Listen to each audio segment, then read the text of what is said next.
Okay, assalamu alaikum. Hope you're all well and good to see you wherever you are. You do have the chat here. Assalamu alaikum, Tuga and Hassan. Hope you're well. And Rihanna, as always, good to see you. And that's about it. I'm going to have with me now 5 viewers. Okay. Well, salam to all of you 5 out there. Okay, so let me get my presentation up and running.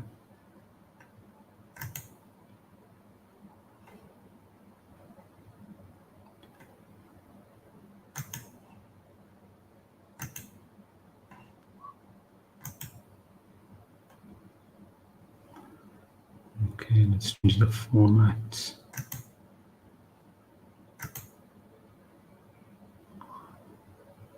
Look like that, so let's put it back like this. All right, so hope you're all well. Yo, Kaz here as well. Salam, good to hear from you. All right, okay, so topic today, destroying a people. Just in my mind, it's one of the things I've thought about before. And of course, just when I was thinking about what should I present on today, of course, all of our minds probably are filled with the current crisis situation in Gaza, in Palestine. So mine was as well. So this just came up. I thought, well, let's just speak about this. It doesn't really have much directly to do with the situation now in Gaza, but people are looking at this. Pretty much all of the global South, a lot of people in the West as well. They're looking at it and they're seeing that this is basically Israel's push for a genocide, right, on Gaza. So it got me thinking because I don't pay attention anymore, to be honest, to ex-Muslim channels or Twitter feeds or any of that. I don't look at that anymore. I've sort of I've gone off it. I used to look at it quite a while back. Now there's only maybe a few who would still put out some good points that I'd like to engage with, but I don't really have the time to do that either. But there are a few very nice points. There's a very nice article by Hassan Radwan about a verse where he's showing that it can be improved by a small edit. And I thought that's a very nice criticism that I would have liked to talk about one time, but I haven't had the time to get into that. And for these kind of things, it would probably be nice to have a back and forth with him somewhere, or just present it. Anyway, point is that I don't engage with much, but one of the things that I would imagine would be put out now would be one of the criticisms of why does God destroy peoples, right? In the Qur'an, God talks about people being destroyed, whole peoples. Well, not exactly peoples, that's why I've put peoples in quotation marks here, being destroyed, right? Like at the end of Surah Maryam, how come ahlakna, what was it exactly? Let me get the actual verse out so I don't get it wrong. And the very final verse, 110.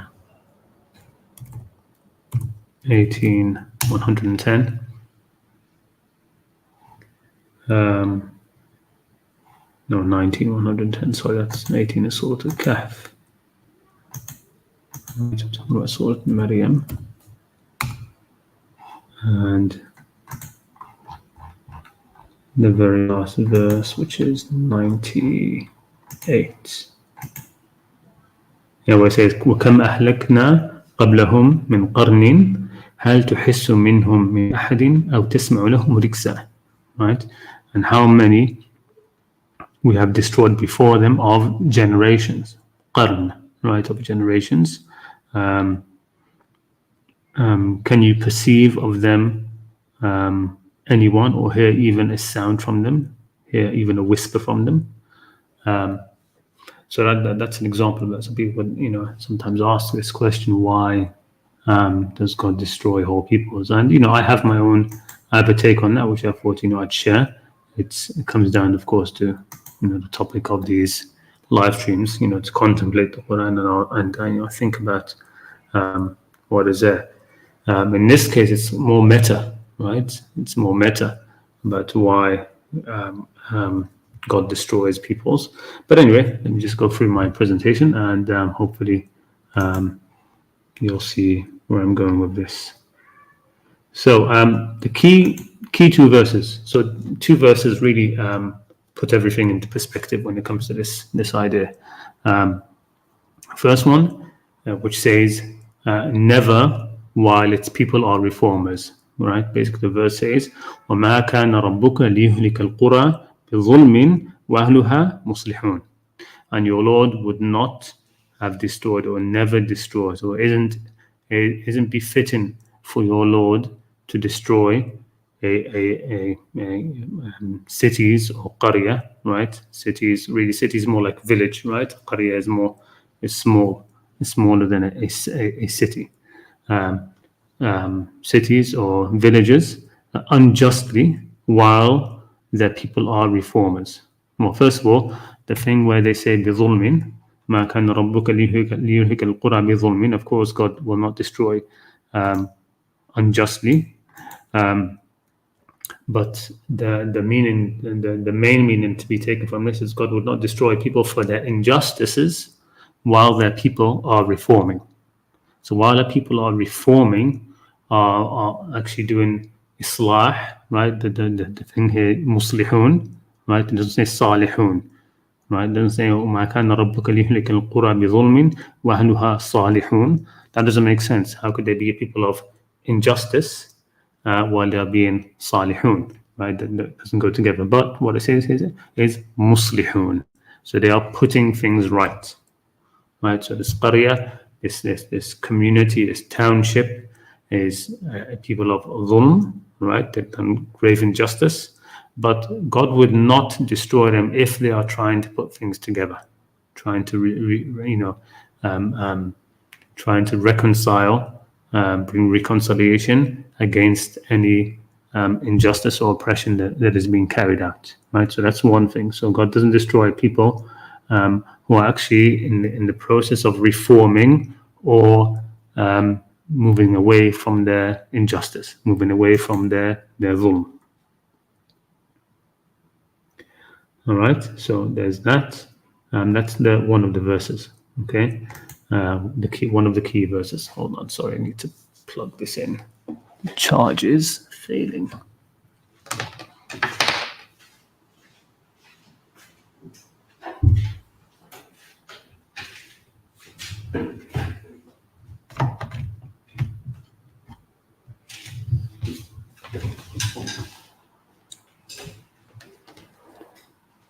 Okay, sorry about that.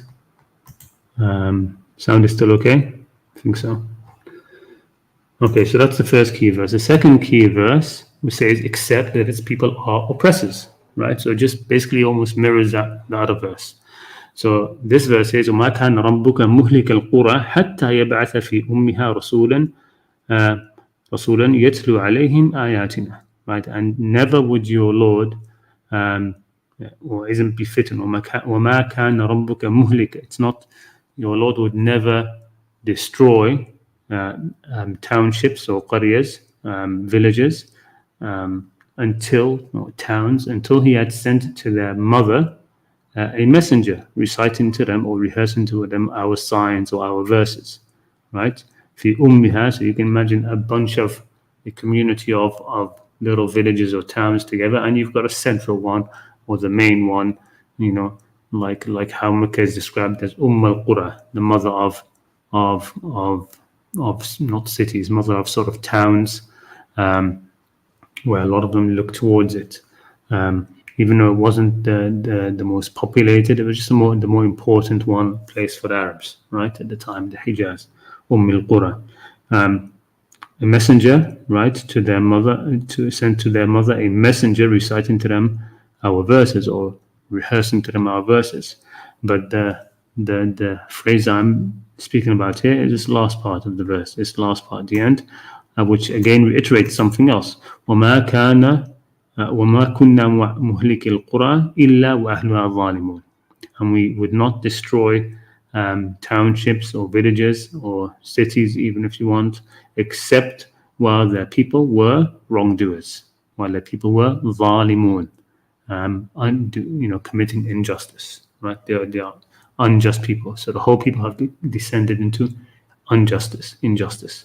So you have it sort of mirrors this previous one, right? Which says, مَا كَانَ رَبُّكَ لِيُهْلِكَ الْقُرَى بِظُلْمٍ, and your Lord is not one to destroy townships because of their oppression. So they are oppressive. They are committing injustice. But their people here are actually reforming. So the injustice is there, but أهلها مصلحون. The people are reformers. They're trying to change that around. Okay, so in the end, it comes back to the same thing, that God is destroying people because of their dhulm, because of their injustice, right? But here, in this case, in this verse, there's no indication that this injustice is being reformed. It's not being reformed. So it says, وَمَا كُنَّا مُهْلِكِ الْقُرَى إِلَّا وَأَهْلُهَا ظَالِمُونَ. We do not destroy people except that their people are ظالمون. They are ظالمون now, and they will always be ظالمون. They will continue to be unjust, right? They will continue to be unjust, and they're not going to reform. So that's the idea that I want to get across. So if we look a little bit closer at the context of these two verses. So the first one, this one, which talks about muslihun, the people are reforming. If we just go back a little bit, it says, "Wasbir فإن الله لا يضيع أجر المحسنين," and be patient. It's directed to the Prophet in the first person here. And you, Muhammad, be patient, for indeed Allah does not allow to be lost the reward of those who do good. Muhsinin. Then it says, فَلَوْلَا مِنَ الْقُرُونِ مِنْ قَبْلِكُمْ أُولُو بَقِيَّةٍ يَنْهَوْنَ عَنِ الْفَسَادِ فِي الْأَرْضِ إِلَّا قَلِيلًا مِمَّنْ أَنْجَيْنَا مِنْهُمْ وَاتَّبَعَ الَّذِينَ ظَلَمُوا مَا أُتْرِفُوا فِيهِ وَكَانُوا مُجْرِمِينَ. It says, if only there had been among the generations before you, men possessing a remnant of good sense, a remnant of basically taqwa in this case, right? To warn, right? Remnant of wisdom. There's something there, right? There's still some people among the community. There's still some people there with some sense, speaking sense to reform, right? To do what? People of good sense to warn their people from the corruption in the earth, right? That they will warn and they will discourage. ينهون عن الفساد في الأرض, right? Except a few, إلا قليلا ممن أنجينا, except a few who and those whom we saved. So those people were saved. Those few who would discourage from fasad on the earth, God would save them, but there were only few and not many, right? Not many. But the majority wrongdoers were وَاتَّبَعَ الَّذِينَ ظَلَمُوا مَا أُتْرِفُوا فِيهِ. The wrongdoers followed that by which they were made, sort of like rich, right? It says here sapless. I'm not even sure what that means, but وَاتَّبَعَ الَّذِينَ ظَلَمُوا مَا أُتْرِفُوا فِيهِ. That those who are unjust, they followed what sort of gave them luxuries within it, right? Within the world, right? وَكَانُوا مُجْرِمِينَ. And they were guilty of ijram, and we briefly mentioned, I've mentioned it before, that ijram in the Quran is more intellectual criminality, right? It's a criminality against actual knowledge, against what is true, against that sort of thing. It's more like intellectual crimes, in terms of lying, deceiving, changing, manipulating information, that sort of thing. Okay, and then that's what it is. وما كان ربك ليهلك القرى بظلم وأهلها مصلحون. And God will not destroy a people, a township, except if its people, He will not destroy people if its people are reforming, right? So if the people had accepted the few, okay, the remnants of the few people who had good sense, who were discouraging from corruption upon the earth, right? If the people had looked towards those few among them and allowed the islah, the reformation of the community, of the towns, to take shape under sort of, doesn't even have to be their leadership, but in terms of accepting that discouragement towards fasad, right, and then start to change their ways, again, these people would not be destroyed. And the context for the other one says, وَكَمَّا أَهْلَكْنَا مِنْ قَرْيَةٍ بَطِرَتْ مَعِيشَتُهَا. And how many a community have we destroyed that was thankless for its means of livelihood, right? So thankless for its means of life, that's a big translation, sort of a lot of words for this, these two words, بَطِرَتْ مَعِيشَتُهَا, which means basically their means of livelihood made them exultant, made them sort of boastful and arrogant and prone to fasad and prone to evil, that sort of thing, right? So sort of like America now, I suppose, the US, how it's being the world's superpower, right? Its maisha, its livelihood, all that power, the wealth and stuff like this, it caused them to be exultant upon the earth and to commit fasad, right? وَكَمَّا أَهْلَكْنَا مِنْ قَرْيَةٍ بَطِرَتْ مَعِيشَتَهَا, right? Its livelihood made them exultant, right? And then it says, well, what happened to them? فَتِلْكَ مَسَاكِنُهُمْ لَمْ تُسْكَنْ مِنْ بَعْدِهِمْ إِلَّا قَلِيلًا, right? And yonder, which translation did I put here? It must be Pixel or something, right? And yonder are their dwellings which have not been inhabited after them, save a little, right? So it says, فَتِلْكَ مَسَاكِنُهُمْ, these are their homes or their places where they used to live, their dwellings. لَمْ تُسْكَنْ مِنْ بَعْدِهِمْ, nobody lived there afterwards, right? إِلَّا قَلِيلًا وَكُنَّا نَحْنُ الْوَارِثِينَ, and we were the ones who inherited. وَمَا كَانَ رَبُّكَ مُهْلِكَ الْقُرَى حَتَّى يَبْعَثَ فِي أُمِّهَا رَسُولًا, and then the verse we mentioned, right? And your Lord, we were inheritors, and it says, and never did thy Lord destroy the townships till he had raised up in their mother town a messenger recited unto them our revelations. And never did we destroy the townships unless the folk therein were evildoers. It says evildoers, but a lot of times these translations are not consistent, right? They will say evildoers for many different words, which are in Arabic. In this case, it just says zalimun, right? Unjust. So same verse that we looked at last time. So my take on these is that it comes down to what I believe. So people ask, okay, why did God destroy these people, right? Why destroy them anyway? And I believe it has to do with a community, a closed community, one which is fairly closed off, right? A fairly closed off community in the past. If it would reach a point of no return in its injustice, in its injustice, sort of a critical mass where everybody is accepting this injustice, it's become sort of embedded, ingrained. People are growing up with it. Even people are soaking it up from a young age, right? It's everywhere, right?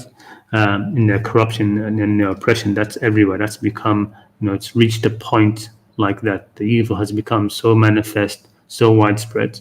Then it would no longer be just to allow that community to continue, right? It wouldn't be just to allow that community to continue generation after generation for the next generations, right? Because the next generation born into it would be born into just a corrupt place, right? And that is not a fair, just start for them, right? they've sort of got everything stacked against them, right? They're going to be born in an atmosphere which is going to corrupt them from the beginning, and so it's not just to allow such a community to continue, for more children to be born into it, right? For the next generation and the next generation and the next generation. So if a community reaches this point, right, this point of sort of no return, right, and that's why messengers were sent, right? Messengers were mostly sent when their zulm reached a certain level, right? Maybe just before that, this critical mass time, right? Just before that, this is sort of like the last ditch. God sending these messengers to turn them back, right? That's why messengers and books were revealed in the first place. The Quran says, right, that messengers, the messengers and books were sent so that people would establish justice, right? So that people would establish justice. If people were already establishing justice in a place, there would be no need for messengers. No messengers would be sent. No revelations would be needed, right? So they are sent to the people who are not establishing justice, so that they may establish justice. But like I said, so once this evil, the corruption, the zulm of a closed community, which is how most communities of the past were, now the world is globally connected, right? The world is now globally connected. And around the time of the Prophet, things were sort of starting becoming much more connected, right? A lot more movement between peoples. But go back further than that, and there are people now that we have to dig up to understand that there used to be a people living there, right? So people in the past, you had these small communities which are pretty much cut off from other places, right? They're closed off, right? They're closed communities.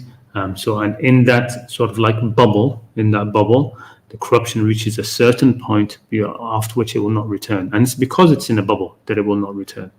Now, in the global world, you don't have a bubble like that anymore, right? You don't have a bubble like that anymore.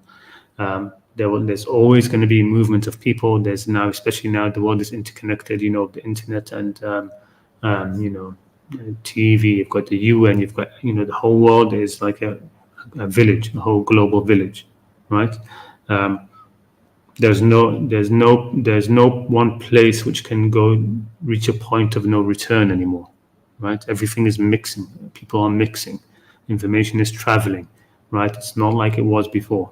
It's not going to happen anymore. And that's why nobody is going to be destroyed in that way anymore, right? That time is gone. It's a chapter in humanity which is finished, where you had completely isolated peoples of humanity, right? That doesn't exist anymore.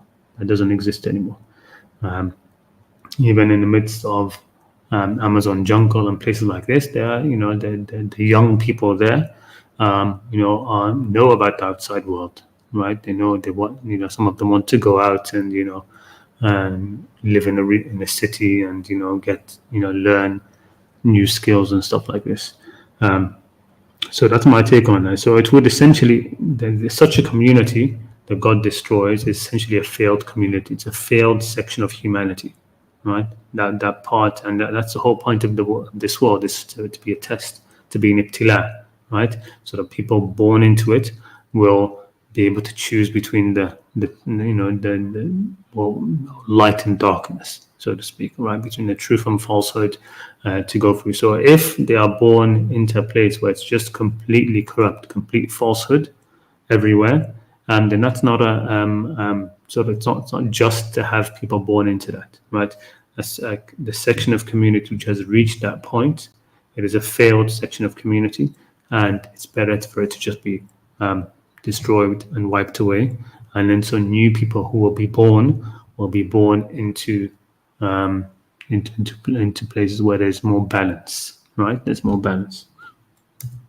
The other thing to note is the word choices. If you look in the verses where, now I haven't done a deep sort of analysis of this, but just looking at the verses where God says He destroys a people, two words are used mostly, right? There's qarya, which lends credence to what I've been saying. So it's mostly qarya that's mentioned, right? Qarya is like, again, a small town. It's not a big city. It's not a Medina, right?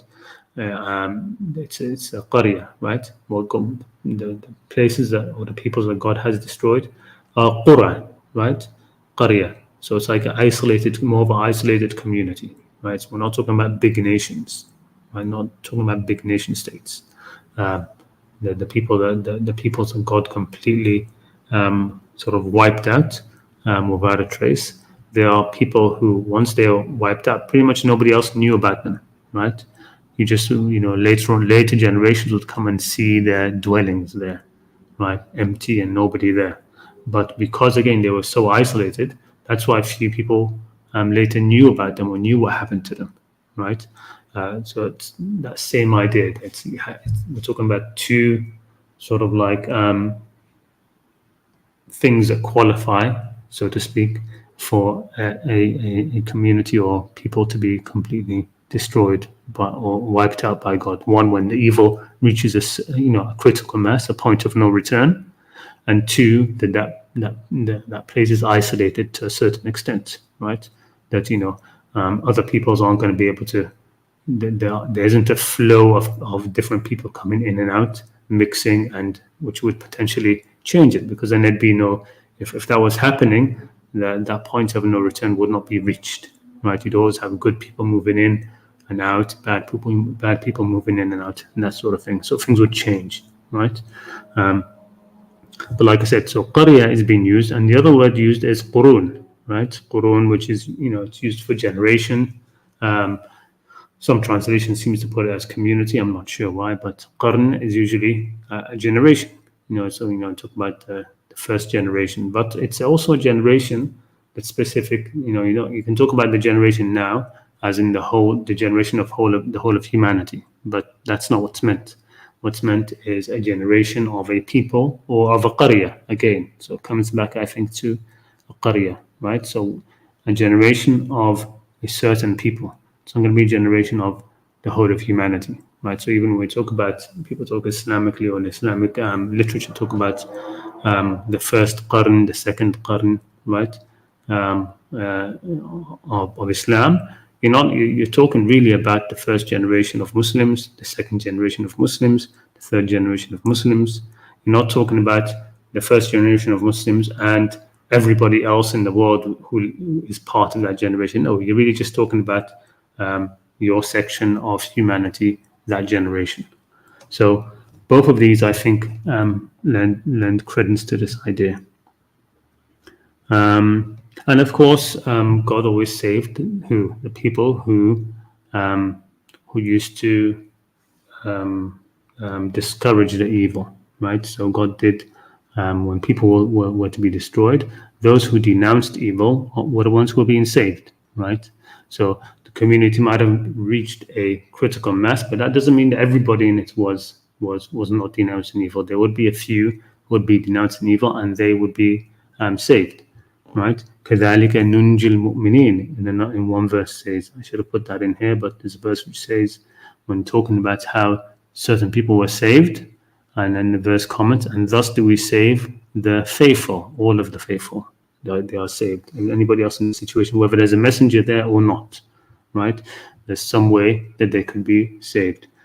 So this verse says, فَلَمَّا نَسُوا مَا ذُكِّرُوا بِهِ أَنْجَيْنَا الَّذِينَ يَنْهَوْنَ عَنِ الْفَسَادِ يَنْهَوْنَ عَنِ السُّوءِ وَأَخَذْنَا الَّذِينَ ظَلَمُوا بِعَذَابٍ بَئِسٍ بِمَا كَانُوا يَفْسُقُونَ.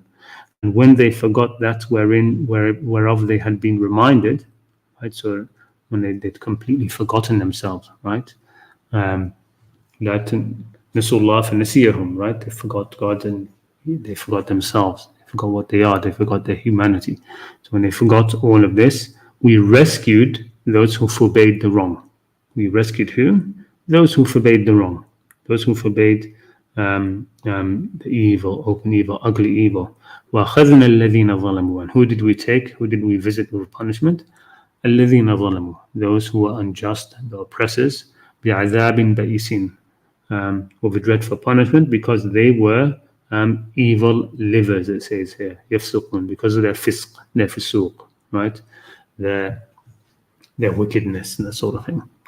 And another verse here, it says, وَأَنْجَيْنَا الَّذِينَ آمَنُوا وَكَانُوا يَتَّقُونَ, right? And we saved those who had faith and who would have taqwa. It says, and ward off evil, right? So the same idea, those who would denounce evil would be saved. One other reason why I want to speak about this, I mean, somebody sent me a message, a sort of distraught message. How can God allow this to be happening, in Palestine, and why doesn't God just destroy Israel or things like this? No, that's not going to happen. It's not an isolated situation anymore. As we can see even now, how the whole globe has pretty much the global south certainly, and most people, they're behind Palestine in this. They're seeing this as injustice, right? Even within Israel itself, that those sort of demonstrations would be squashed. But there isn't a point of no return that can be reached, where generation after generation this will continue. No, things can change. So that's basically my take on this. A bit of contemplation about how to see the idea of God destroying people, and why it doesn't happen anymore. Okay. All right. Let's see if I can. Not this. Let's do. Not this either. They made this really look weird, to be honest. All right, okay, let me check the chat. As always, anybody who would like to come on and share any contemplation or insights they would like to, please feel free to do so. Let me just quickly look through the chat to see if there's any questions.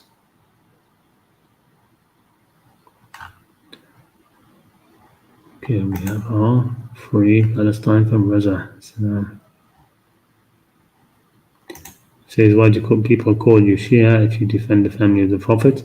Well, that's just because the Salafi Wahhabi propaganda, especially now because of the recent times, at least because of the sort of Saudi-Iran competition, or fighting, sort of the fighting between them.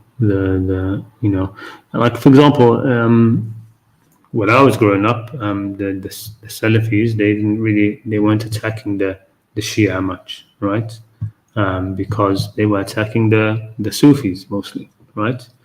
It was the Sufis who were being attacked the most. And now the Sufis have been forgotten by the Wahhabis and the Salafis. They don't do takfir of the Sufis and the Sufis as much, right? The Wahhabis, they've forgotten about that. Early on, it was that. Again, it's political, because early on, when the Wahhabi or Salafi, the Najdi Wahhabi, I'm talking about movement here, when it first came out, who were they attacking? They were attacking the Sunnis of Hijaz and of Mecca and of and who are they? Those when you read what they say, we did a ghazwa against the kuffar. We did the ghazwa against the kuffar. The early Wahhabis, who are these kuffar? They were Hanbalis. They were Sufi Hanbalis, right? They were people who followed the Hanbali madhab, but they had their tasawwuf, right? They were people of tasawwuf. They would visit the graves. They would have their Dalail Khairat, the salawat on the Prophet and things like this. So early on, that was the focus. So they were the enemies, right? For the Salafis, they were the enemies. So they didn't speak much against the Shia. So that carried on for quite a while. So most of the literature, the early literature that came out of the Saudi Salafis and Wahhabis, it was all about the takfir and the tabdi' of the Sufis, right? But then later, when sort of after the Iranian Revolution, and the Saudis saw Iran as a big threat, then a few years later there was a change in the literature and in what they spoke about and what the preachers spoke about. It all became directed against Shias, right? Against Shia people, right? And it was all about how they are kuffar or they are non-Muslim, etc. So it just has to do with that, Right? It's just the politics. Okay. So, Assalamu alaikum, Riyadh. Hope you're well. Abdel Ushash. Can you address the verse in Surah An-Nisa? Israel is a prophet and a messenger for his contemporaries and for later generations. Which verse are you talking about here? Which verse in Surah An-Nisa? You'll have to let me know which one you're referring to, so I know. I think it's not mentioned here, and I can't see what happened to the comment itself. There it is. Yeah, which verse do you mean, Abdul?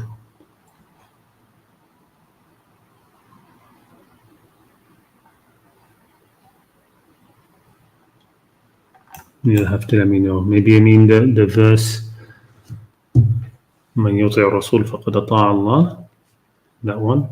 Whoever obeys the messenger has obeyed Allah. Yeah, I mean, God never sent a messenger except that he should be obeyed. وما أرسلنا من رسول إلا ليطاع بإذن الله.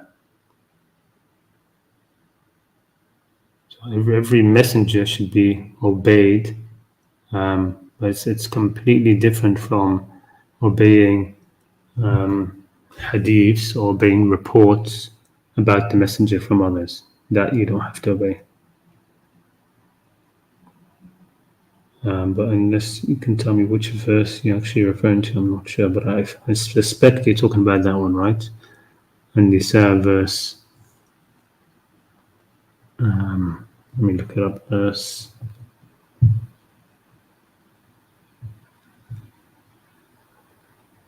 verse 79, right? When it says, وَمَنْ يُطِعَ الرَّسُولِ فَقَدْ أَطَاعَ اللَّهِ. Whoever obeys the messenger, then he has obeyed Allah. وَمَنْ تَوَلَّى فَمَا أَرْسَلْنَاكَ عَلَيْهِمْ حَفِيظًا. And whoever turns away, then we have not sent you upon them as a guardian. I mean, even the ending of that verse sort of gives you your answer when it comes to previous, later generations. He says, and whoever turns away, فَمَا أَرْسَلْنَاكَ عَلَيْهِمْ حَفِيظًا. Whoever turns away, then we have not sent you upon them a guardian, right? So that can't be referring to later generations, right? And it's not even a threat against them.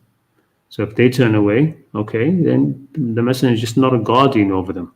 He's not meant to be a guardian over them and controlling over them or any of that. No, but whoever obeys him has indeed obeyed God. And God has never sent a messenger except that he should be obeyed, right? So that's what I'd say. For later generations, right now we can't obey the messenger. We can't obey the messenger directly. There's nothing that he can tell you to do now. You can't obey the messenger. Simple as that. The messengers have a function to do while they're in the world, and people are supposed to obey them for their own benefit, so that God can bring about what he wants through the messengers, to bring about a just society, to establish justice, to rehearse his signs, to teach, right? If people obey him, then that can be done. If people don't obey, if they decide that we're not going to obey him, then, he doesn't have to force, he's not supposed to force himself upon them, right? They might turn away from that. But obedience to a messenger while he's alive is very important, because he's going through God's plan. God is establishing something through him, right? And it's to your benefit that you support that, right? It's to your benefit that you get behind him, right? But that's him establishing it, right? He's doing something then and there. He's making something happen. He's changing the world for the better, right? And he needs your support, right? And you should obey him. So God says, if you obey him, it's like you're obeying God, because he's working towards what God wants. But after he's passed away, you don't need to obey something which he said at his time, which you're not going to know the full context. You're not going to know exactly what happened, especially not the way hadiths are done.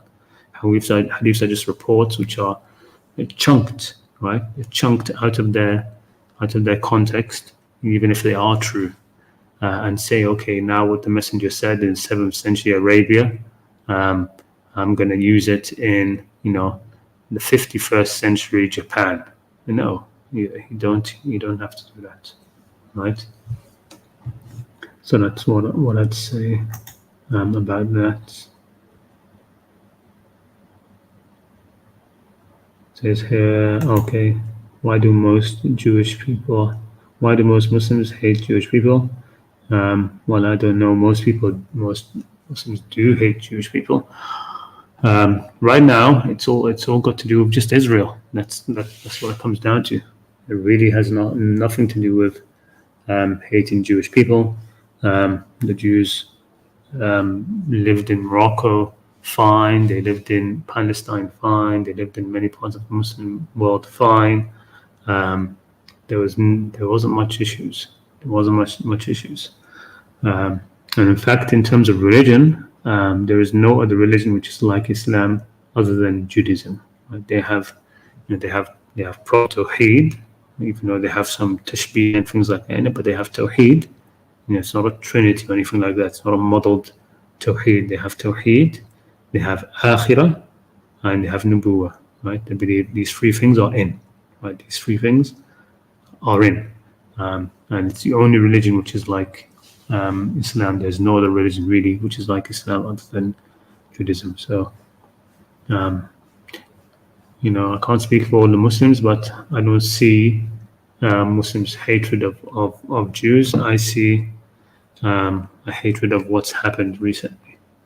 Okay, it's been happening since before you and me were born. Earth Sky, since before you and me were born, there's been this issue in Palestine, right? The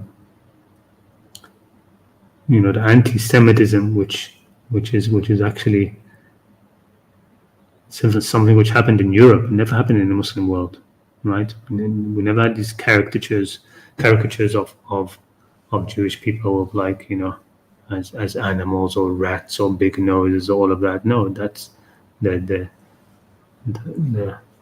hatred of Jewish people. That's something which happened in Europe and in North America, right? And the propaganda against that was vile. The dehumanization of the Jewish people was vile over there. It didn't happen in the Muslim world, right? For centuries, there was nothing like that. There was nothing like that. There was debate against. There was nothing like that at all, right? This is all recent because of the state of Israel, right? Because of Israel.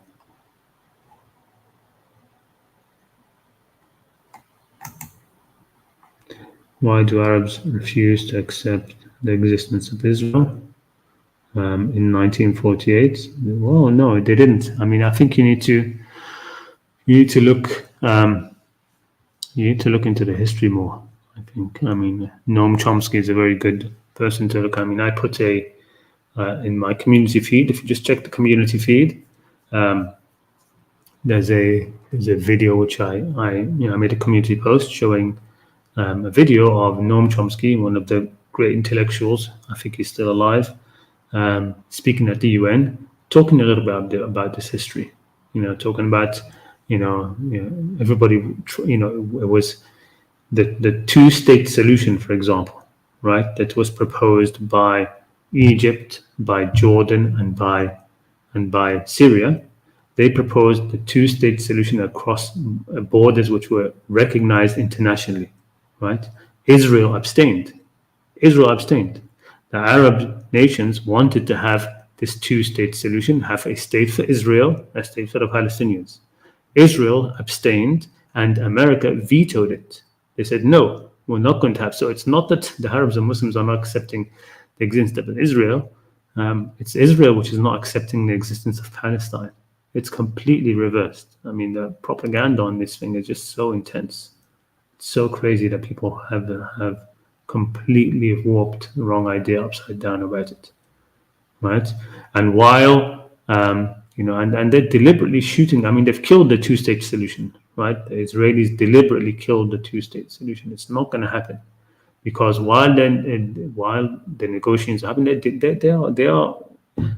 they're building settlements into the West Bank. They're continuing to expand settlements more and more and more. Look at this. I mean, you must have seen these maps, right?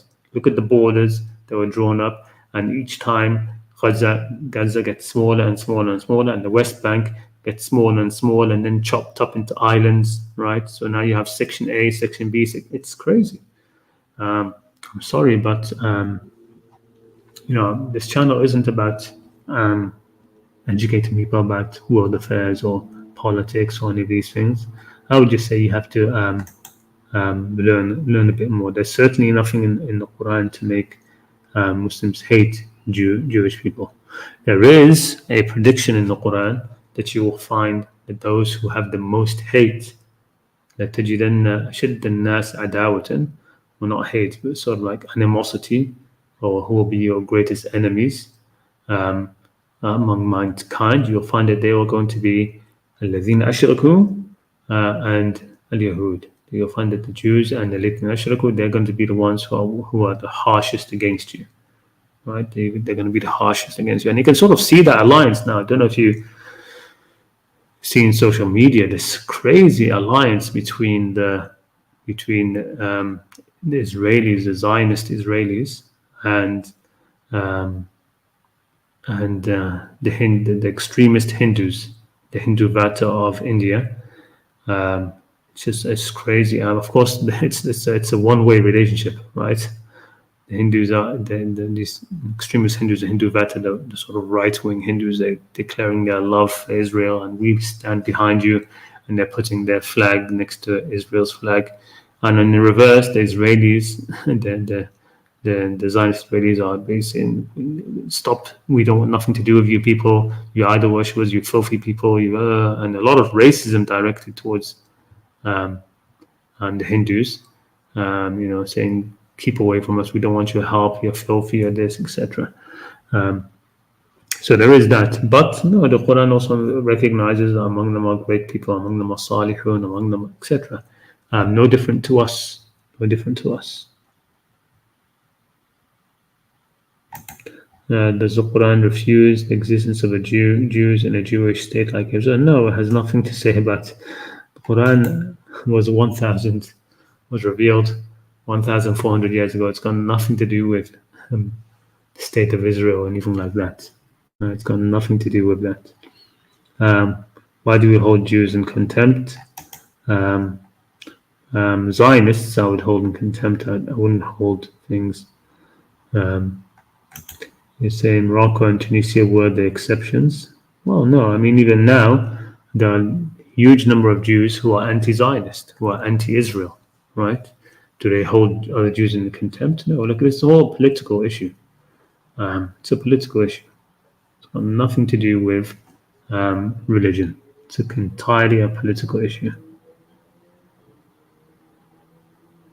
When Arabs call somebody Yahud, it's an insult. Yeah, well, when they call somebody other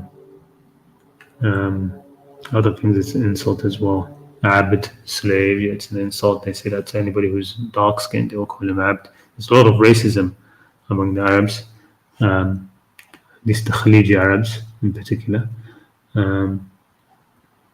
But yeah, again, this is what you're talking now about, people who use insult now, right? I mean, it's been done in other places. Like I said, I mean, the anti-Semitism you're talking about, it's mostly, it has been definitely mostly European and North American. What's that song of Michael Jackson? They don't really care about us. In it has a line, right? Sue me, Jew me, right? Like call me a Jew as an insult, right? Because that's how it was.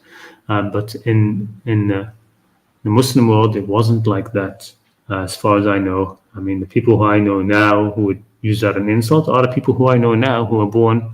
They're about my age. There's going to be nobody who's older than 75 years old when this conflict happened, right? It has to do with the conflict. The Mufti of Jerusalem sided with Hitler. I have no idea about that. So I don't know anything about that. But I know that when the Jews arrived in Palestine, they were welcomed, right? They were welcomed. And they were even, the local Palestinians protected them from being searched by the French or something like that. But they were welcomed when they first happened. It wasn't that. But then they became occupiers. Settler colonies. Okay, perfect, that you're here. I'll bring you on in a minute. Sorry. What is the significance of Al-Aqsa Mosque in the Quran? No significance, to be honest. I mean, this is an unpopular position of me, but I would just give them Al-Aqsa Mosque. It's in the end, if they turn it into a Jewish temple, what do you think that is? Then a Jewish temple is a mosque in the end, right? If they change Al-Aqsa into what they want to change it into the Temple Mount, right? Muslims can still pray there. You can still go over there and you can still pray in it, right? And so that's my unpopular opinion of that. I would let them have it. I mean, they want to rebuild it because they think when they rebuild it, then that's a sign that the Messiah has come back and this and this. Okay, let them have it and see if this eschatology and all of this, prophecy and stuff holds true. It won't hold true in my opinion. But in the end, when, because the idea is that this was the place that the Prophet did, Isra Mi'raj to, he went over there and he did that. Okay, when he did that, it wasn't a mosque. Right? When he did that, then it wasn't a mosque. The last thing it had been was the Jewish temple, right? And since we Muslims can pray in it, to us it's a masjid. It will be a masjid. If they rebuild it as the third temple, it's a masjid to us. Right? And masjid, the Quran calls it a masjid even before when they first built it, right? It's called a masjid in the Quran, right? The first Jewish temple, the second Jewish temple in the Quran, they're called masjid, right? It's a Masjid al-Aqsa, even as that. All this death and chanting just for no. Rather keep one person alive than keep Masjid al-Aqsa, in my opinion, right? There's no significance to it at all. It's just a masjid, right? It's a masjid. Let them have it and spare people the bloodshed, for heaven's sakes. But who's going to listen to me, right? Or anybody who says that. Anyway, Assalamu alaikum, perfect dawah. Assalamu alaikum. How are you, inshallah, my brother? Good, how have you been? I'm fine, thank you. I just finished my stream, so I was thinking to call you and say hello to you and talk a little bit maybe about this conflict in Middle East.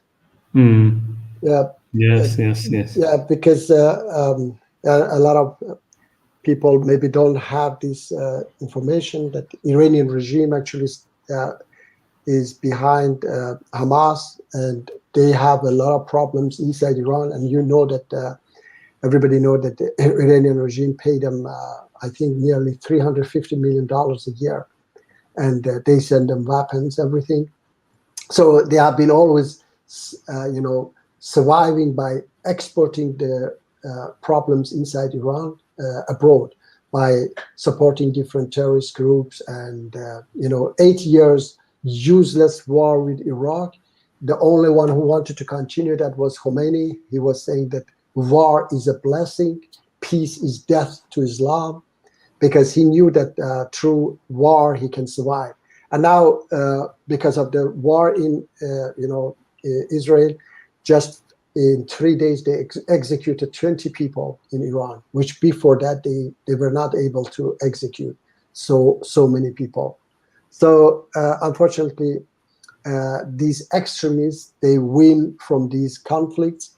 And Mahdi Hassan was saying also that actually Hamas was created by Israel because they wanted to put them against PLO, and they wanted to put them against the peace agreement, because I know that the extremists among Israelis as well, they don't want peace. They want to throw out all Palestinian from that land because they say it belongs to us, and peace means that they cannot eat up West Bank anymore.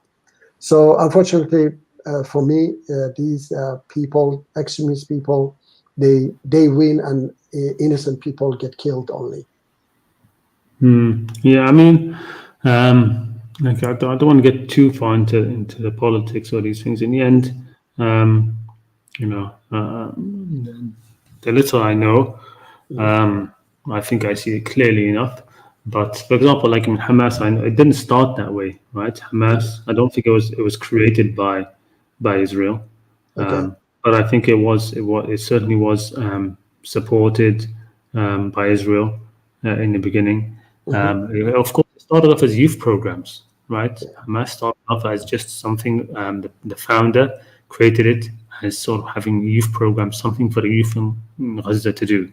You know, sports games, food, and things. That's what it started off, right? It started Yeah. off as something like that. Okay. Then gradually became more and more radical. But you know, people would call it radical. Hamas, in the end, is a resistance force. They're one of the few which are fighting against actual Israel, right? They're actually fighting against it, and so I have no problem with Iran supplying them with weapons. I have Hmm. no problem. Of course, they're still doing. They might not do the things which I would wish them to do, like they would attack civilians and stuff like this. And I'm not even sure that that's true because the propaganda against them is so fierce. Propaganda against Hamas is just absolutely out of this world, Hmm. right? So I'm not even sure about that. I mean, I saw an analysis No, of sorry. the Sorry. attack that they Yes. did. Yes. Sorry. Just a minute. Just a No, I minute. just have to tell you that they have Yeah. admitted themselves. Okay, the leaders. I have the interviews, and even one of them said that once we were in Iran and we said that we cannot pay the what is it, the salaries, and tomorrow Qasem Soleimani filled our bags with dollars, nearly $22 million. He said we didn't have more place to bring it, otherwise he would give To us who? To more. Hamas. To Hamas. The Yeah, leader. good, good. That's what I'm telling you. I'm glad for it. Yeah, They should be given them. They should be giving Hamas yeah, some aid. Why should the U.S. Why should Israel be given so much money by the yeah, U.S. okay, right? yes, For their thing, but we look at Iran giving money to Hamas, which are resist. They are occupied, right? yes, They are the oppressed. They are okay, the oppressed. yeah, yeah. Hamas is part of the oppressed population. They're the ones who are occupied. They're the ones who are fighting. Yes, give them. Okay, so the thing is that, first of all, the intention of Iranian regime to give them money is controlling them and using them for its own interest. As I said, Iranian regime, they look for enemies anywhere. Okay, they want to even occupy Saudi. They wanted to occupy Iraq. They always, because they have a Well, lot of problems. when they start to do that, then I will oppose that. But Yeah, but they have done in it terms before. of Yes, they have done it. Yeah. Hamas, right? Okay. Supporting Hamas to fight against. I mean, Hamas has observed every ceasefire that has Okay. been done, every ceasefire that was brokered by the UN or something. When conflict starts, then there's a ceasefire made. Hamas observes a ceasefire, right? Hamas observes the ceasefire. Israel keeps on attacking, putting settlements, doing this, doing that, killing, all of these little things until finally Hamas does another attack, right? And then peace is done again and again. Hamas observes the ceasefire. Israel doesn't. Israel doesn't observe the ceasefires, right? So no, Hamas is fighting for its people, for its Okay. own people, for its survival. I don't see it as a terrorist organization. I see that they are committing crimes. If some of the things which are said about them are true, but again, I'm very skeptical about a lot of things. Right? The But the how about news the this thing? news the news media against Hamas is just absolutely fierce. I Okay. mean, this thing about how they went out, as if they went out, they did this whole planning to attack people on the constant. They didn't do this whole planning to get people on constant. That wasn't their aim, right? If it was. And I don't believe for a second that Israel couldn't have seen this coming, that it didn't allow this to happen, right? It has all this surveillance. I mean, people who go to Gaza, they see cameras everywhere, cameras pointed in people's homes, on the whole wall. There's a whole, and then what? The Hamas got in there, and for how long? 6 hours. Nobody intercepted them, right? and there's a military base something like 5 miles away. And the interviews that we've seen from that woman who was there, she said, well, you know, there were people killed in the crossfire, right? And they were probably surprised that there was a concert happening. It's like, oh damn, why is this concert here? It's getting in the way of what we want to do, right? They didn't go there planning the concert. And even the people who are at the concert, you know, I have sympathy for people who are, any civilians who are caught in the crossfire. But my sympathy only goes so far for people who come to do this concert 5 miles away from this hostage situation, which is, you know, they call Gaza an open air prison. It's not a prison. It's everybody in Gaza is being held hostage, right? It's not just a prison, because a prison is for criminals. The people in Gaza are not criminals. We shouldn't call Gaza an open-air prison. It's not a prison. They didn't do anything wrong, right? It's a concentration camp. So these people are coming and having a music festival like 5 miles away or whatever from a concentration camp. From concentration camp where people are oppressed daily. You know, how much sympathy am I going to have for people who have such careless hearts that they do that? You know, I don't have much sympathy for settlers, for Israeli settlers. No. Okay, they call them civilians. No, okay, they're civilians. Somebody who goes from some European country or from North America to be a settler in the occupied West Bank, right? That's a radical. The person who did that themselves is an extremist, is a fanatic, right? I don't see them as much worse than other extremists. Who would do that? Who would do that? Go leave their home in some other country to come and be an occupier, right? And then they're going to be called civilians when something happens to them. I don't see that. So I have sympathy for civilians and stuff. I mean, of course, there are people who have done this, right? They've moved from the States or somewhere in Europe and they've come and occupied a place in the West Bank or whatever, and then they had children there. All right, okay, so I can't blame the children. So there are going to be young people in these concerts, and I can't blame these people. But I mean, it's because they've done that for generations. Now you've got people who are born there in Israel, right? They're born as settlers in occupied territories. You know, it's not their fault, but the parents are to blame more. Right? The parents are to blame, the ones who brought them there. So it's a strange situation. I mean, what are you going to do? What are you going to do? Say who's at fault? Yes, I just have to say that definitely any killing of any innocent, especially children, is condemned by Israel, by Palestinian if they do that, especially when they aim to do that, to go and massacre people. So for me, it doesn't matter which organization is it Muslim, non-Muslim, and I believe that this radicalism,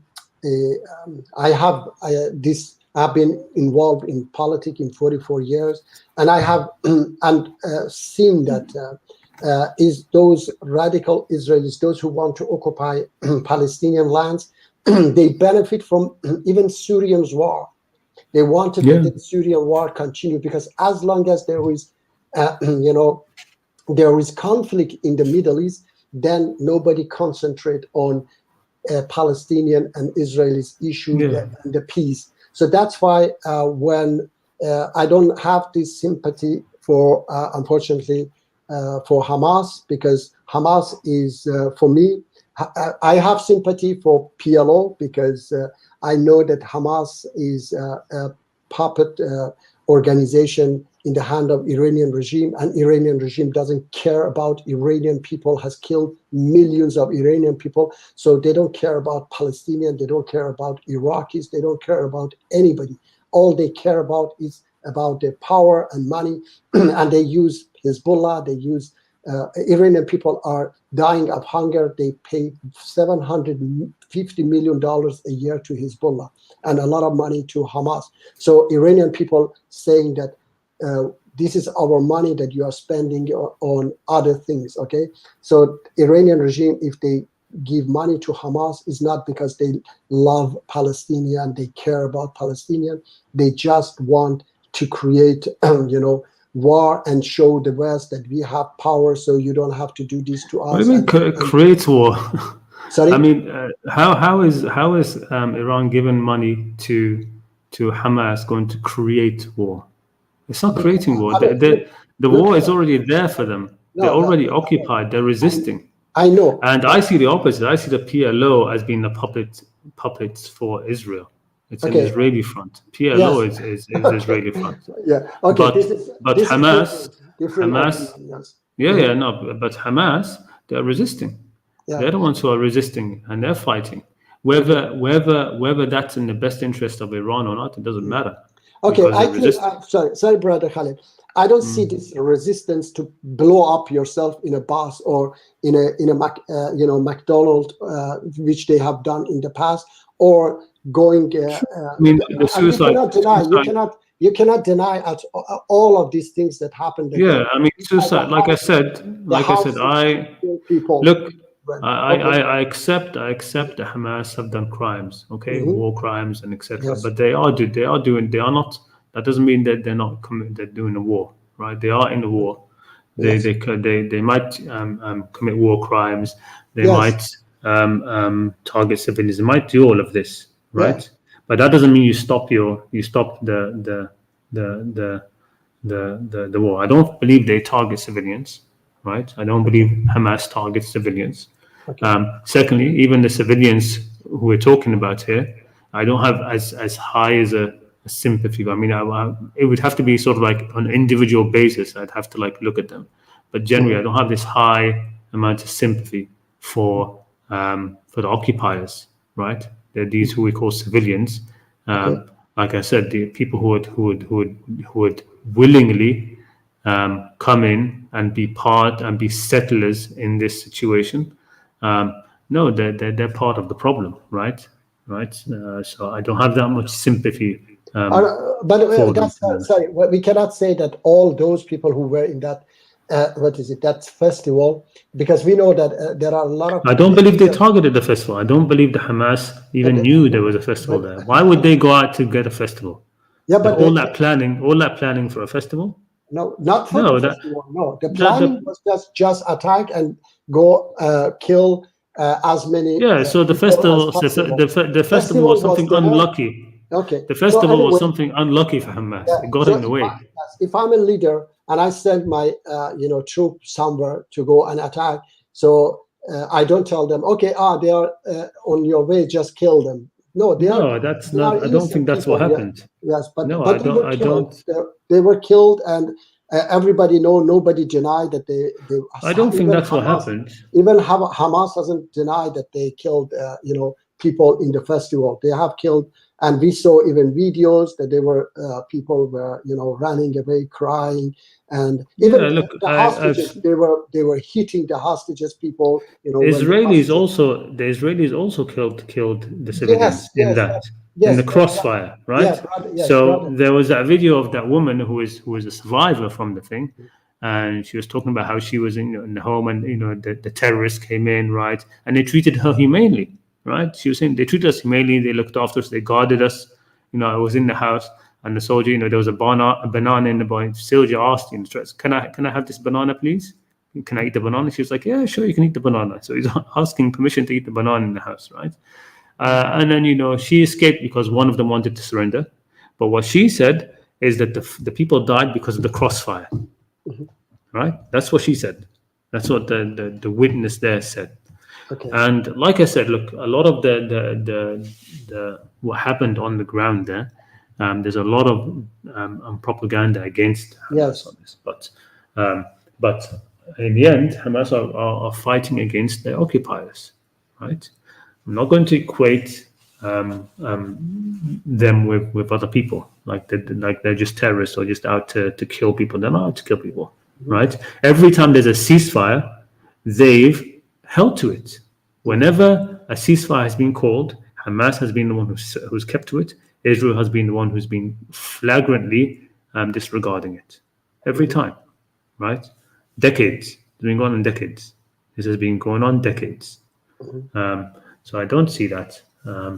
So anyway, I don't want to get too deep into this, but that's what I think I see Hamas. And one good thing that's happening now is that it seems the whole world is behind Palestine now, right? I mean, it's become. I'm hoping this will be a pivotal moment.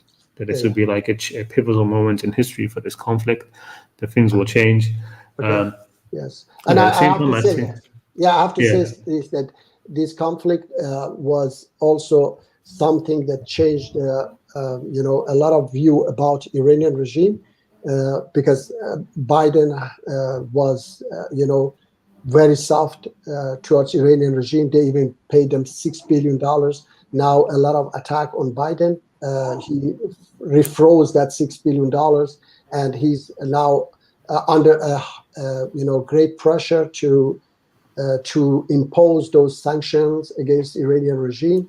And for us Iranian also, that's a good news that finally the, you know, everybody understand that the heart of all problems in the Middle East since 1979 is Iranian regime that has started every conflict in the Middle East. If the West didn't help Iranian regime to take the power, the Middle East would be peaceful. You know, I'm sure that Palestinians would have their land now. Unfortunately, they use these radicals for you know, eating up their land. Yes, and not going you know, according to peace treaty they signed. no, personally, to be honest with you, I have a very different view on that. I don't see Mhm. Iran at all as being the cause of all these conflicts in the Middle East. It's not for Iran. Most of these conflicts in the Middle East, they're for the benefit of Israel, not Iran. And the cause of them is mostly the US. It's not Iran. I don't see Iran as the heart of the problems of all these problems in the Middle East. Okay. Quite the Because opposite. unfortunately, yes, I have to say that 8 years war with Iraq was only Iranian leader. I don't say Iran because I'm Iranian myself, Iranian regime. The Ayatollah fascist Khomeini, he was saying, as I said, he was saying, war is a blessing, peace is death for Who Islam. attacked who in the Iraq War? The thing is that, my brother Khalid, you don't know much about Iran, okay? Before the war start, before Saddam attack, Khomeini was saying that Iraqi army must bring down. Even Ayatollah Montazeri was second man in Iran. He was saying to Khomeini that what you do is not, you know, what people revolutions do. Usually, they send peace, you know, message to the neighbors, but you are sending fight message to the neighbor. Khomeini was saying to him, "Shut up! You don't understand," because he was a good student of you know, Goebbels, who was saying that if you don't have enemy, create enemy, because people will come to you to get protect even if you don't have. He was creating a lot of enemy, down with USA, down with Israel, down with UK, and he was actually supported by all of them. During Iran-Iraq war, Israel was selling weapons to Iran to fight Iraq. And when it came up, Rafsanjani said that we buy weapons from anyone we want. Okay, so Iranian regime has been creating the Houthi, you know, Shias in Yemen. Iran wanted to occupy Saudi Arabia. That's why it was sending them weapons and you know, money, everything. The Hezbollah they created there, and Syria. In all these years, Iran has sent 70,000 troops there. So Iran has been the cause of the source of all these problems. And Iran even supported Al-Qaeda. I know that Al-Qaeda leaders were in Iran. So we have all this evidence that even in what is it? Yeah, I mean, look, I know, but we have very different. You look at all of these as bad things. I'm glad Iran is supporting Hezbollah. I'm glad Iran is supporting the Houthis. I'm glad Iran is supporting Hamas. Yeah, but I Iran. see all of these people So you should be think that supported. the problem is that you think that Iranian regime, I don't say Iran, Iranian regime does this because of a good, you know, It reason for doesn't matter doing it. why it's doing it. No, It doesn't matter why it's doing it. it matter because they Later, are a bunch of mafia, they are a bunch of terrorists. okay, let them be a bunch of mafia. But But if you mean the that, no, you mean that, mafia is brother supporting Khalid, is yeah, yeah. brother Khalid, you mean that 85 million people of Iran has to be sacrificed because, No, they for don't have to be example, sacrificed. they are sacrificed. They are. I said they don't have to be sacrificed. They are sacrificed because of this regime, because this regime has, forced millions of. I mean, people you're to saying right prostitution. now you're hopeful that more sanctions will be put on Iran. No, The I don't say. sanctions. No, brother Khalid, you make mistake. When you're just saying that I said that first. Biden is going to put sanctions on Iran again. Yes, that's a good thing. No. Let me tell you, Iranian regime doesn't give a single dollar to Iranian people. Every single of these dollars goes to IRGC, to their terrorists around the world, and to their banks around the world. Not a single dollar comes to Iran. Yes, sanctions. Sanctions doesn't mean. No, Yeah, sanctions. I said sanctions against Iranian regime. Brother Ahmadinejad. Sanctions doesn't just affect. It's not about the government. When you do a sanctions against a country, you're talking about companies in the country which are owned by the people. You're talking about produce from the country. You're talking about a huge amount of things. When you say you're going to be happy that sanctions are being put on a country, as if that is going to be affecting, as if all of the sanctions only prevent money going to the regime. No, they don't. Sanctions are really, really bad on a country. Brother Khalid, it's collective punishment. No, Brother Khalid, we know our country very well, and we know what the money that comes to Iran, where it goes. I was going to tell you that Ahmadinejad, in 8 years, he sold $700 billion oil. Iranian people got nothing from that. The dollar went down, economy was destroyed, everything, because all the money that came to Iran, they all were stolen by different people. Not a single, good deeds happened to Iranian people. It was $1.1 trillion actually, with oil and gas and other things, okay? So everything comes to Iranian regime, it goes to IRGC, to their, banks and so on, and they steal everything. So we know that sanction put a lot of pressure on the regime, and people come on the street and bring down the regime. So we want the sanction on Iranian regime. Iranian people. That's what you're talking about. It's terrorism. I say this kind of sanctions is where you're doing collective punishment so that the people will change their government. It's not the people. The people are suffering because of the regime, and the money goes to the regime. It doesn't go to the people. If it went to the people, yes, we understand. But it doesn't go to the people. Sanctions don't work that way. Yeah. Sanctions don't work that way. I have to tell you, Brother Rashid, that we are Iranian. We are the opposition. We know our country better. We know how this regime will come down, okay, bring down. By helping the regime, by supporting the regime by billions of dollars, you cannot bring down the regime. You strengthen the regime. You give more power to the regime, and you put people at home. So we say sanction and support of Iranian opposition groups, okay? For example, I am supporting the MEK, the biggest opposition of Iranian regime, and MEK has been oppressed by the West because they wanted to keep Iranian regime in power. They were trying to destroy them, but anyway, we want sanction on the regime, and we want support to Iranian opposition to bring down the regime in Iran. And who you will see, brother, you will see very soon, hopefully Iranian regime will fall, and you will see a beautiful Middle East after this regime. And you will see, you go back to the history, and you will see that what I told you was true, that Iranian regime is the cancer of the Middle East, that Iranian regime is spreading all these problems in the Middle East. After this regime, everything will be beautiful in the Middle East, inshallah. I don't disturb Iran, for example, like what you're talking about, what happened in Yemen. In Yemen, what that came from the Arab Spring.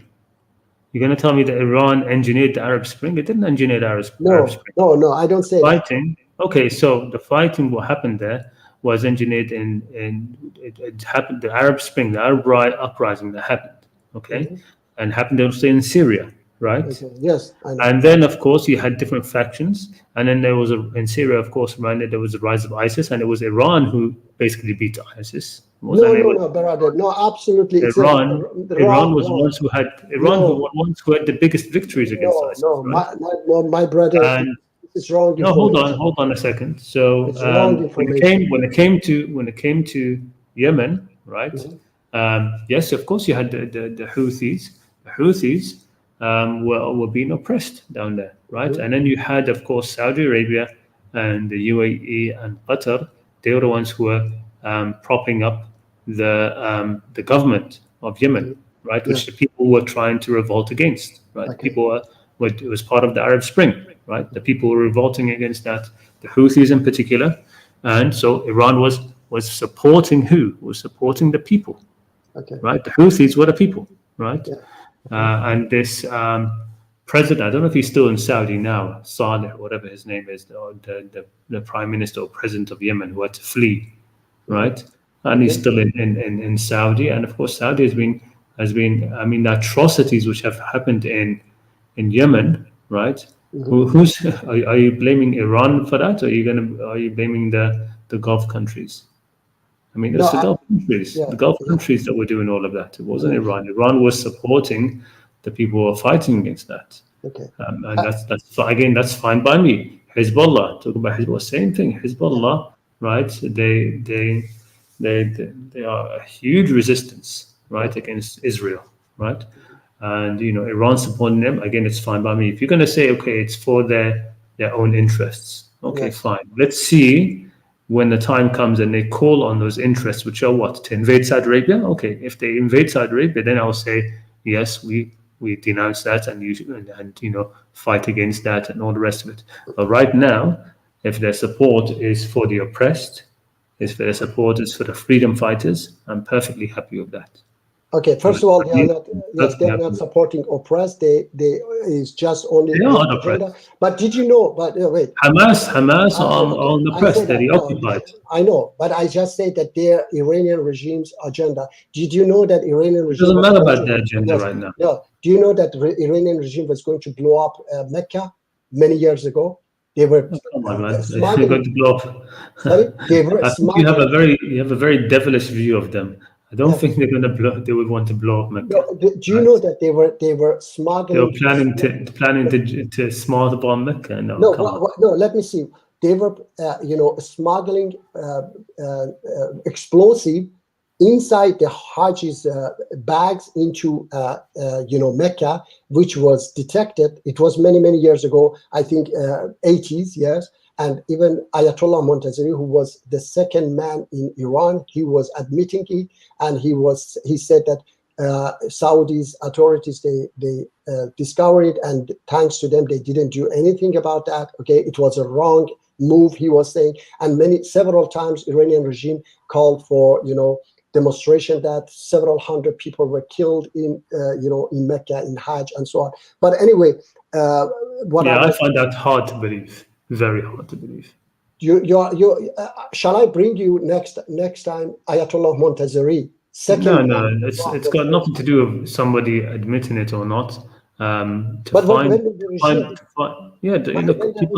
admitting that we did this or this that. No, when the regime admit itself, when the regime admit itself, how can you not believe in it? They say no.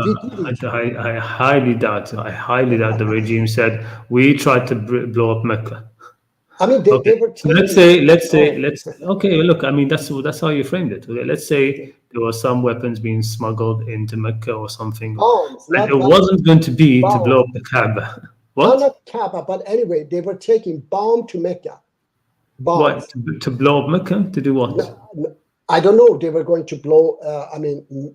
They were taking it to Mecca with Hajjis. Even the poor people. Okay, to do what? Hajjis, they didn't know. They were going to attack somewhere in Saudi Arabia, terrorist attacks in Saudi Arabia. Okay, but you just said that. I thought you were saying that they're going to attack, blow up Mecca.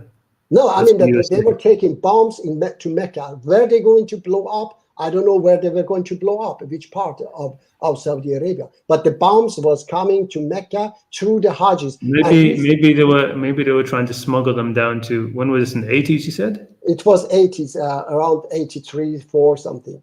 Yes. Yeah. So anyway, yeah. I've seen the rabid propaganda of the Saudis against Iran. right? And I've I'm seen. saying that I'm not Saudi. I'm as I a know, yes, I'm as an Iranian. I'm telling you, I know all these things. I yeah, but I know. also know. Look, I also know that there's a lot of the Iranians outside of Iran, right? Because what happened when you had the revolution, right? Mhm. The rev- the Iranian Revolution, right? Okay. A lot of families, very wealthy families and stuff, they lost their money and they lost this and that, and then they fled, and so you find that a lot of those who are those who were filling their pockets at the time before that, right? When the Shah was the one in charge and he was basically an American puppet, and there were people there who were filling their pockets, right? Mhm. Yeah. All right, and when the revolution happened, a lot of them had to flee. No, it's So not. they're the most bitter ones against Okay, Iran, no, right? yes, look, no, my brother. First of all, they just ran away at the beginning. Okay, very beginning, they ran away. They were a supporter of the Shah. They ran away. Well, I understand, but slowly, 4 million Iranian ran away slowly after Khomeini started to execute people. And I am not from a wealthy family. I ran away, through the borders myself. My brother was 7 years in jail, just was caught in a demonstration. After 7 years, he was massacred.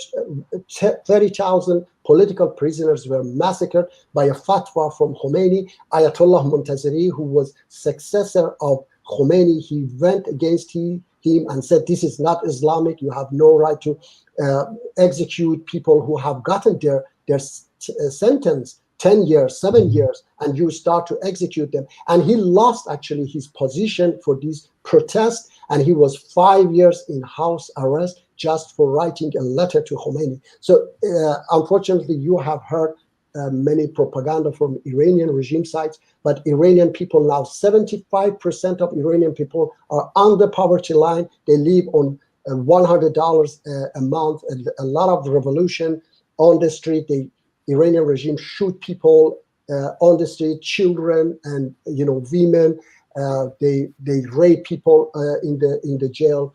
They have massacred, as I said, in 1988. One of them now is sitting in jail in Sweden. He got life sentence for massacring the Iranian president. Actually, he was one of the judges who massacred those 30,000 political prisoners. And their the court was 1 or 2 minutes. Okay, just saying, do you still support MEK or not?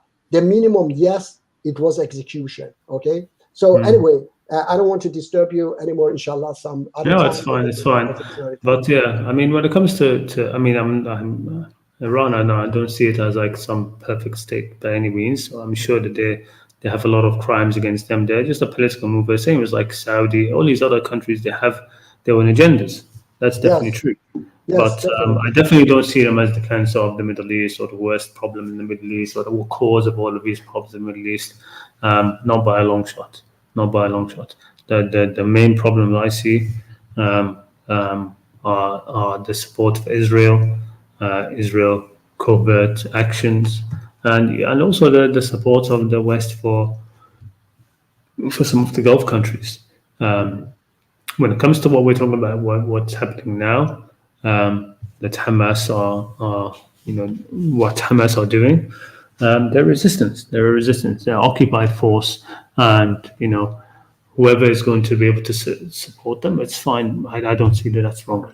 I What just have to. crimes Hamas may commit, we can denounce them, but Yes, I that doesn't denounce mean that. Yes, that yes. doesn't mean Yes, they shouldn't be allowed to yes, resist. yes, I'm actually against those crimes they make. Somebody in the chat says that this Iranian guy is with Saudi Arabia, and no, I'm not with Saudi Arabia. I'm Wahhabi. No, I'm not Wahhabi. I hate Wahhabism. I hate Salafis. Everybody knows that I'm a great enemy of these extremists. Okay, I'm just Iranian. That my country has been destroyed by USA, by Europe, through supporting Ayatollah fascist Khomeini. One of the sad things which I saw was the Jordan king Yeah. saying that a red line is them taking in refugees, right? Mhm. And that they're not going to take in any refugees Mhm. from the current crisis also Egypt said they're not going to take in refugees, which is one of the sad things about that, because Yeah. again, this channel is about having a Quranic view of things. When it comes to actual fighting in the cause of Allah, the verse which talks about this kind of humanitarian intervention, where, let me pull out the verse now and read it.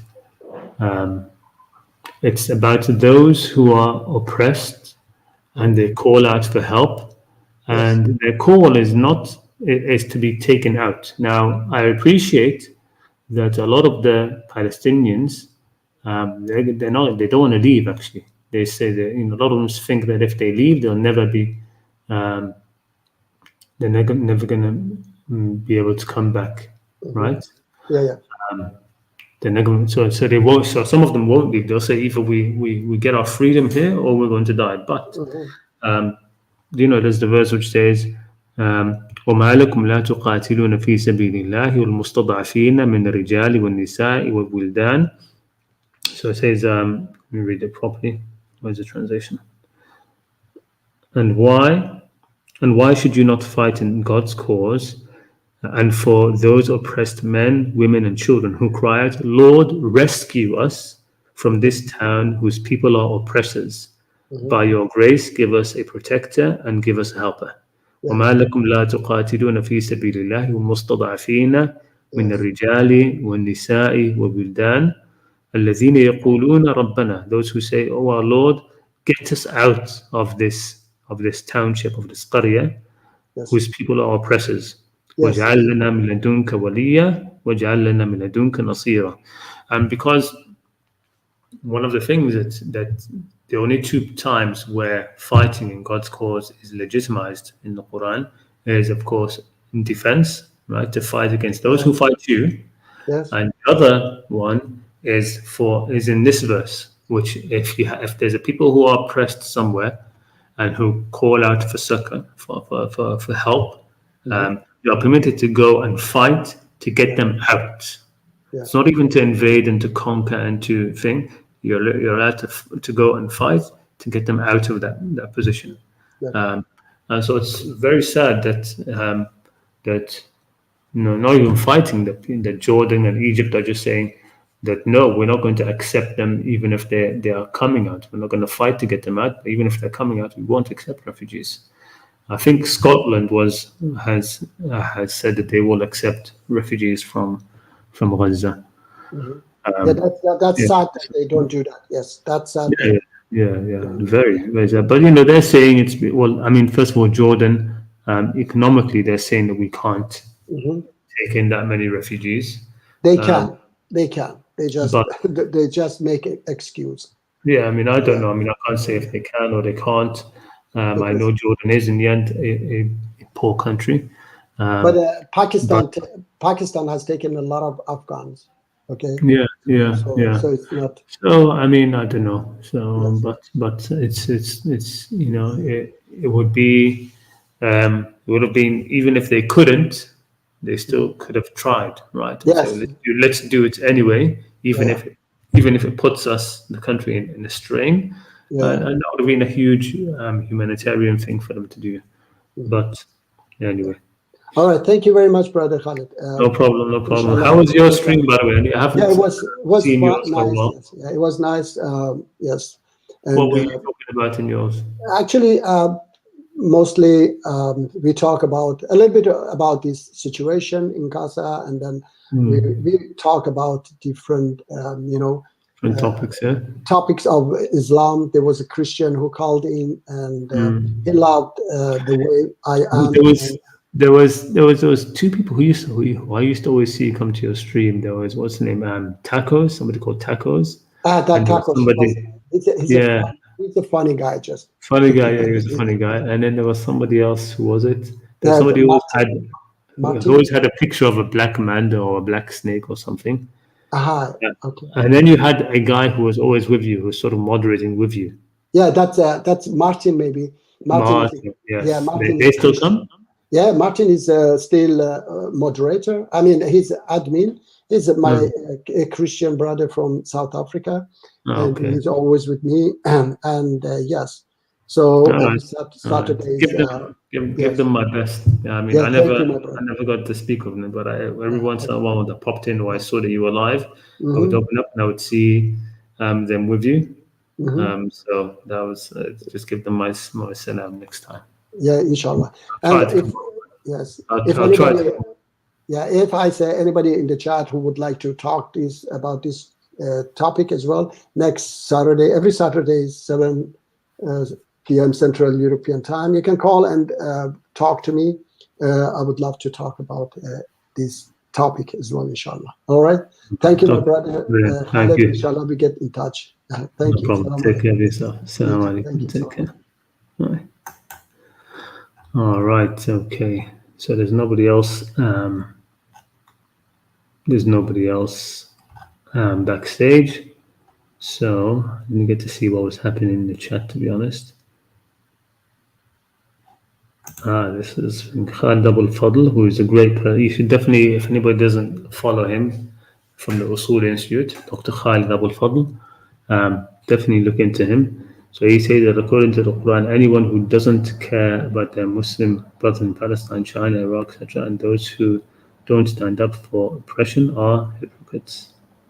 So I don't know what it means that from the Quran, but it's certainly important to stand up for the oppressed.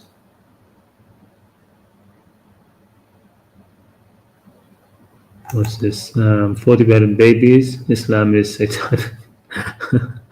Who is this person? He's still here. And there were no 40 babies beheaded, my friend. It's just propaganda. And it's just amazing that people will actually believe that about others, right? It's so easy for people to just accept such things.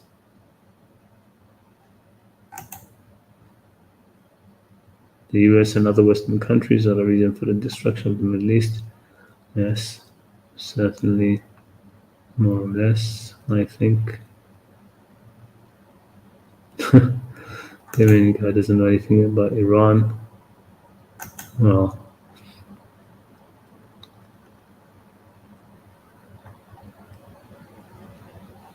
I mean, Iran is just one of the few countries which are. I mean, the issue is the West has been trying to get into a war with Iran for how long now, right?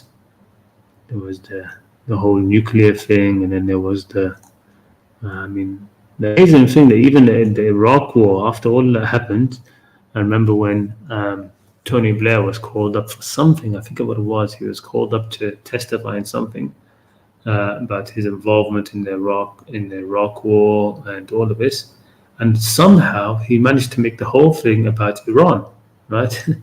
He was like, "No, I believed at the time that the real issue was Iran."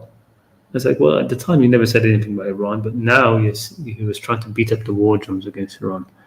Iran have been pretty clever in never allowing themselves to be caught into something where they would be fought, where they could be invaded. Yes, definitely, Adrian. It's a war of narratives. Currently, it is a war of narratives, and it's a turning point, I believe. It's a turning point. I was going to put I don't know if I still should or not, but I was going to put a thread in Twitter, right? So one of these streams that we talked about. Which one was it? The one I did about be like monkeys, right? Remember that stream? So there was one of the streams. Let me find out which number it was. It was about the verse, which is often linked. That is linked with the people of the Sabbath, right? Your stream number. Let me go back and find it. Yeah, stream number 72. Be then monkeys despised. Kunu qiradatan khasi'in. Right? In which it mentions that there will be a certain mentality or section among the the Jewish people, those who basically take the laws and the rituals in this monkey-like way of just completely devoid of any spirit to it, and just doing what they do, just imitation, right? Like in another verse says, like a donkey carrying books, not understanding, right? And going to extreme in their corruption and their udwan and these things. And so the verse says that there will be ليبعثن عليهم إلى يوم القيامة من يسوء سوء العذاب, that until the day of judgment there will be people who will rise, that God will raise up people who will punish them, right? People who will punish them because of their udwan. Now, of course, this doesn't mean that God is going to reveal or send another prophet to rise up and, attack these among the Jews who are like monkeys. And I mentioned as well that we have our own ones who are like that as well. But the issue is that once their facade gets to such an extent that the people around them, so that the strain of Judaism which exists, which allows them to vilify and think that they can do whatever they want to non-Jews, that strain of Judaism, right? Once it gets sort of like in full swing, and the people around them, around this strain of Judaism are, they can't take it anymore, then once again they rise up and sort of punish them, attack them. This will happen again and again because they will not change. They will not change this mentality of chosen people, that they can do what they want to other people, that they can just follow in that same vein again and again and again. That this will continue to happen. So, is this similar to that, or is it going to eventually reach a point where once again this kind, because the situation with Israel now is, it's not just, of course, right now it's more concentrated on Gaza and Palestine and stuff like that, but even in America, people are starting to wake up about how insidious the influence of Israel is in foreign policy, in their home policy, the Israeli lobby, and all of this, funneling everything that America does towards themselves, right? That strain. And of course, it's completely different from the Orthodox Judaism, which completely, it opposes the state of Israel as well, opposes all of this injustice in Gaza. But once this kind of corruption gets to a certain extent, people will be fed up, and they will, once again, just this kind of anger could boil over onto them. And that's what I mentioned. I think that verse is about. يَبْعَثَنَّ عَلَيْهِمْ.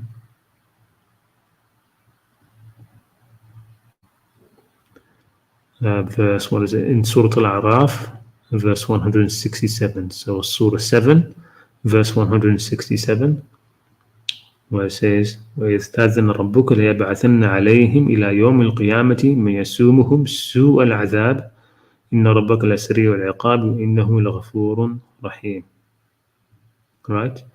In the verse before that is explaining that context, right? Which is فَلَمَّا عَتَوْا عَمَّا نُهُوا عَنْهُ قُلْنَا لَهُمْ كُونُوا قِرَدَةً خَاسِئِينَ. And when they transgressed, when arrogance transgressed completely beyond what they were forbidden, we said to them, fine, be like apes despised. And then your Lord declared that until the day of judgment, with Tadhan Rabbuka, that until the day of judgment, because they've become like that, they've become like these unthinking monkeys that will just keep doing this again and again. They're not going to change.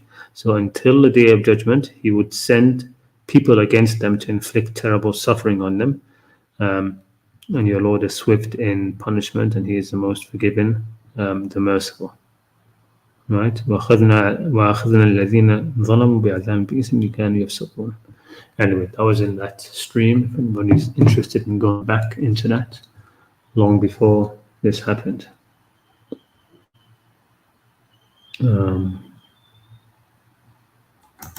I mean, yes, Yemen too. So they destroyed Yemen. Yes.